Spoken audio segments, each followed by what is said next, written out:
Kashmir and others will be free countries. Can I first of all, and for a few minutes, and we have just requested him to come up, and he has come, invite Lord Prescott to say a few words.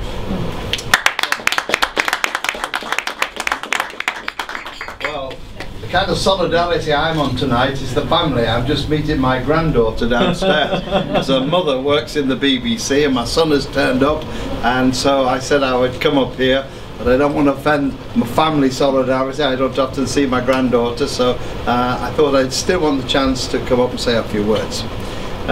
It's probably appropriate at the time, since I've just spent a week in Durban on the climate negotiations. And I started them first in 1997 when we negotiated the climate agreement on Kyoto. And at Durban, of course, we were fighting to keep the climate agreement. Why? Because it's about solidarity. It is about recognizing that 2/3 of this world are learning a great deal of poverty and unemployment, many of them on less than $2 a day. And I got pretty angry at Durban because there was a combination of America, a combination with Japan and Russia, and Canada, you've just heard about, who decided to say we don't want a Kyoto 2. What is Kyoto about? It's about solidarity of the world. It's finding a global solution to a global problem. But it's not just about somehow dealing with the chemical poisoning that we have, which most of the rich world have actually produced by their great wealth and production. It is about recognizing social justice. It is, yes, about freedom. It is about peace. It is about justice, tolerance, and democracy. And that's why I say the UN principle that talks about the Kyoto Agreement, it is about recognizing common objectives but different responsibilities. So when the Americans argued with me, as they did there, saying, look, China actually produces as much carbon as we do, so Mr. Todd Stern, the American negotiator, says, well, it's the same. It's not a moral question anymore. It's a mathematical one. So if China comes down 5%, we'll come down 5%. But what it ignores is the fundamental issue of justice, that in fact, if you take population and then measure it per capita, because that's what this world's about, as it's moving to 9 billion population, you find that the issue of carbon in America is 20 tons per individual. In China it's about 6 and increasing, down to India too. Why is that?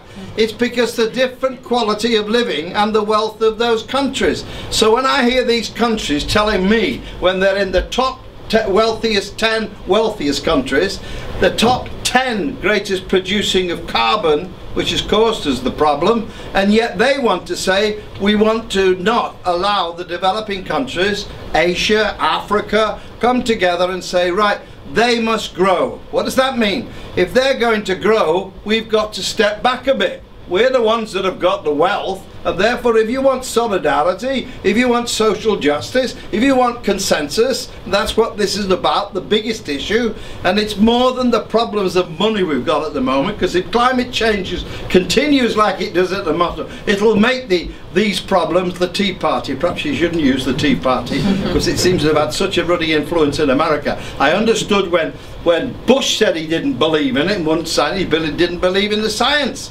Obama believes in the science but can't bloody do anything about it. So in a way this is the biggest issue facing us. So I couldn't be at a more appropriate time, having spent a week and arguing the case. You've got to have social justice. For consensus, you've got to be fair. We have to allow the developing countries who are beginning now to get the growth as we did many years ago, reducing unemployment, reducing poverty, but they can't do it in a world where the gas is going to be limited unless we give them a greater proportion of the growth to reduce poverty, to increase employment. They're the issues that are about it. So I'm delighted to come and say a few words. I've gone on a bit about it. I did have a policy that I argued then called Stop the Clock. It doesn't sound a big philosophical problem, does it? Stop the clock. I had a debate inside the IPU, that's all the parliaments that came together at Durban last week. I think it was about a week today, and we had the arguments, and I was suggesting we stop the clock. Stop the clock. What did he mean by that? Kyoto that I negotiated back in 1997 finishes in 2012. What the rich countries want to do, not Europe to be excused, the richer countries like America, they want to stop that. They don't want the principles of social justice. They just want the mathematical solution. They don't want to pay over their share of the change that is taking place. So my idea was, 2012, stop the clock. You know, when everybody used to negotiate into Europe, if they hadn't finished the negotiations, they used to say, stop the clock. What are you right? Well, let's have stop the clock then. And you know, that's what was adopted at Durban.